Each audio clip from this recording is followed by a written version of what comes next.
है। और हमारे इस कार्यक्रम के मुख्य अतिथि माननीय श्री भिखू भाई दलसानिया जी का भी जन्म गुजरात है। ये बड़ा अच्छा सहयोग है और इस पावन समारोह का आप सभा बढ़ा रहे हैं, हम सबका गौरव है। तो मैं निवेदन करूंगा आदरणीय श्री भिखू भाई दलसानिया जी आए और आप अपना विचार प्रस्तुत करें।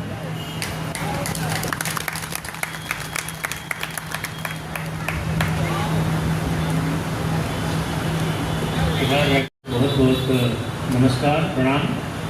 क्या बताया गया है कि मार्गदर्शन करेंगे अतिथि वगैरह, ये सब तो थोड़ा बड़ा है मेरे लिए। मैं तो एक कार्यकर्ता के नाते एक कार्यक्रम में थोड़े समय के लिए सहभागी होने के लिए संजीव जी के आग्रह से आया।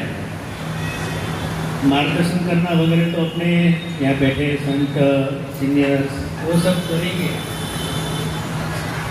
मैं तो कार्यक्रम में एक थोड़ा हिस्सा मुझे मिल जाए। और जैसे बताया कि मैं गुजरात से दयानंद जी की भूमि से मैं आया हूँ, यहाँ पिछले लगभग 4 साल से यहाँ काम कर रहा हूँ।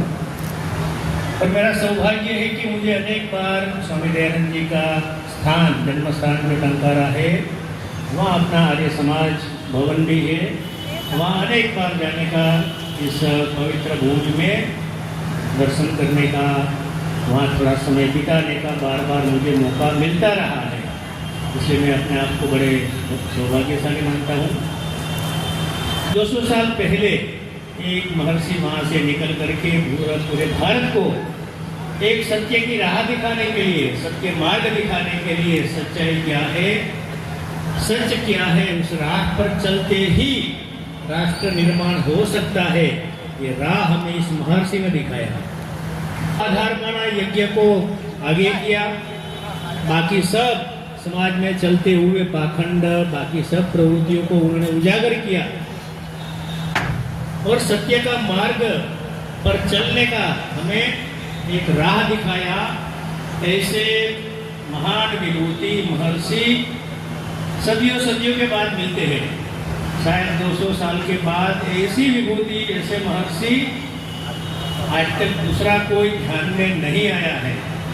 वैसे तो भारत माता हमारी बहुरत्न वसुंधरा है, अनेक रत्नों को यहाँ जन्म देती है, समय समय पर इस समाज का भला करने के लिए मार्गदर्शन करती है, उत्थान कराती ही है। हमारा मंत्र भी रहता है कि गुणवंतो विश्वमार्यम, पूरे विश्व को सुसंस्कारी बनाएंगे, आर्य बनाएंगे। आर्य यानी गुणवाचक शब्द है, संस्कारवाचक शब्द है। लेकिन भेद पैदा करने के लिए अंग्रेजों ने अपना मति भ्रम करने के लिए बेकोलो शिक्षा से आर्य को जातिवाचक शब्द भी बना दिया। आर्य नाम की एक एशिया से आने वाली एक जाति थी, ऐसे दिखते थे, वैसे दिखते थे, इसी तरह से आए और यहाँ के मूल निवासियों को खदेड़ करके जंगलों में भेज दिया।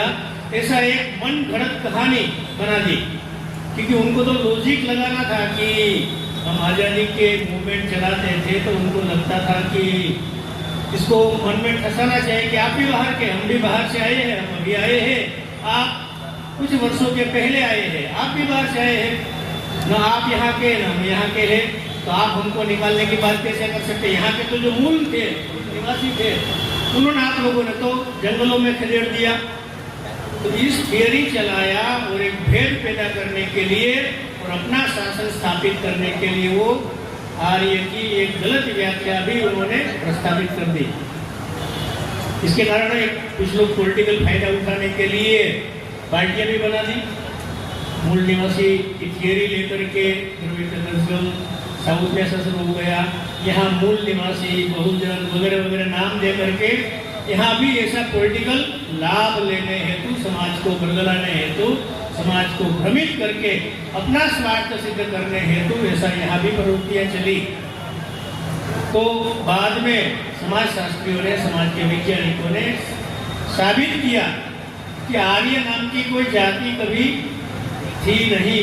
आर्य एक गुणवाचक शब्द है, संस्कारवाचक शब्द है। इसीलिए महाभारत में भी हम देखते हैं कि द्रौपदी पांडवों को आर्य पुत्र के नाम से संबोधित करती है। राम को भी सीता जी आर्य। Thanks for watching. Ranjan Kumar, अमृतधि न्यूज, पटना, बिहार। जय हिंद, जय भारत, वंदे मातरम।